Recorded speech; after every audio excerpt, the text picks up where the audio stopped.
U.S. Army is building the world's most powerful laser weapon.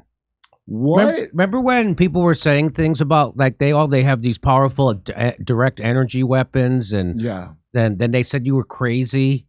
But it sounds crazy. It does. They've only been talking about it since the 80s, all the time. Like it's a very doable thing. If you remember Star Wars, if you go, the project, as soon as the project Star Wars, Reagan's Star Wars, space lasers. Is it crazy? A lot of money went into it. I guess it didn't go anywhere though. I guess it didn't. So so if you bring up this stuff, people make you sound like you're crazy because that's what the establishment likes to do.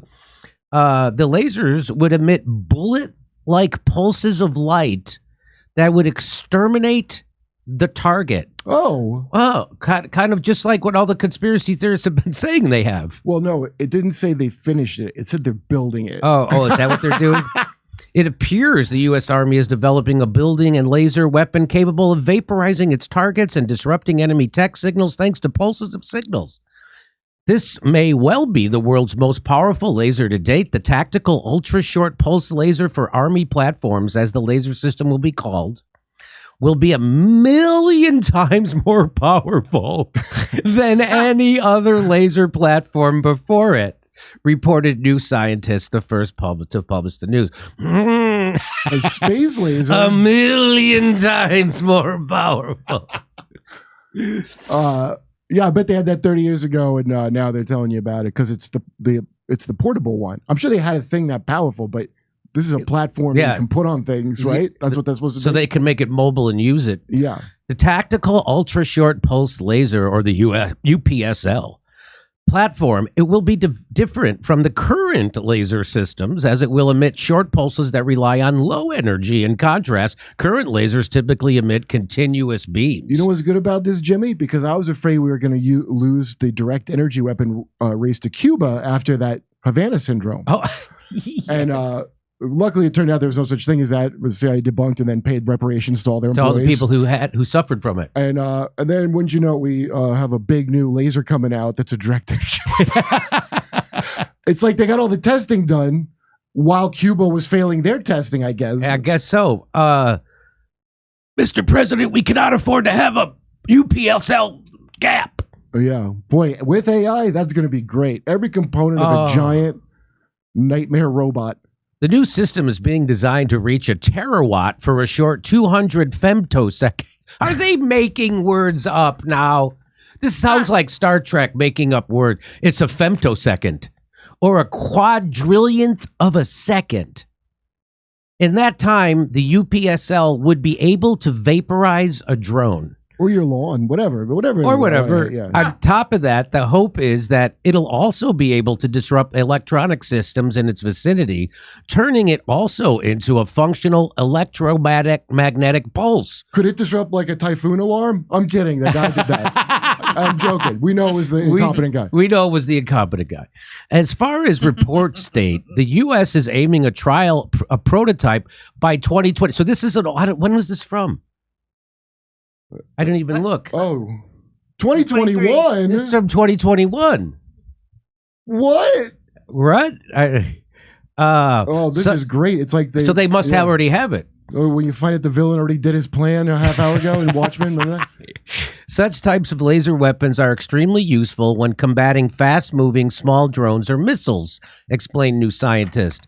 And when it comes to using them against human enemies, they can cause a number of reactions, from skin irritations. Oh, that's what they want to do? They want to irritate your skin? Can that cause Havana syndrome? Can it cause Havana syndrome? They must at least have a Havana syndrome setting, if it's that powerful. So it's skin irritations to blindness. The hope is to develop the UPSL that's big enough. Can you imagine if they actually put their brain power and all that money together to develop a weapon that could cure blindness? Wouldn't that be something? No, they just only have the ones that cause it. Isn't that weird? There is some hope, because usually a byproduct of these nightmare future weapons is that's how you're allowed to get that stuff, is the trickle down of creating these weapons. That's how we get most of our good stuff. Yeah, like from their like from the Apollo program, we got a lot of stuff. Yeah, right. Like, it's just that we don't do that one first. First, we do the weapons. First, we do the weapons. On top of that, Kurt, the laser, this type of laser would be able to vaporize Wait, the hope is develop a UPSL that's big enough, has enough power and ruggedization. Yeah, put on your Jeep or something, right? To be these frickin' words they're making up, ruggedization to be used on Army platforms. Explained a brief outlining the future laser said. On top of that, this type of laser would be able to vaporize the outer casing of a drone rather than melt it, as current laser systems do. Well, that's, I guess, much nicer. I guess they would irritate its skin, is what they're saying? I guess they would do. It's not the first time laser systems are mentioned or even used in the military. First time hearing about it, crazy conspiracy nut.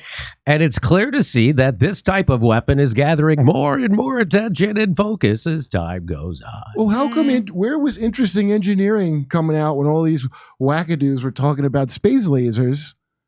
Wait, who's the Marjorie Taylor Greene? Wasn't she talking about space lasers and she was crazy for it? Oh, was she? I don't know. Yeah, that was the big one of the big things. That's how that was one of the things they when used. They had the fires here, and she said they might have used a space laser. Did she say something like that? I'm sure it wasn't. She was quoted saying Jewish space lasers, but that's not what she said. That's not what she said. Anyway, the whole point is it's a thing crazy people believe in. Yeah. Even though they've been talking about it since I was a child. Like, it's very realistic and coming soon. And now it's here. And it's got here 2 years ago. 2 years ago. Hey, so come see us live on tour. We're going to be in Detroit, that's Rochester, Michigan, Tampa, Boca Raton, Orlando, Dallas, Houston, San Diego, Bloomington, Illinois, where I went to college, Indianapolis, Levittown, New York, and Red Bank, New Jersey. Go to jimmydore.com for a list of all those shows.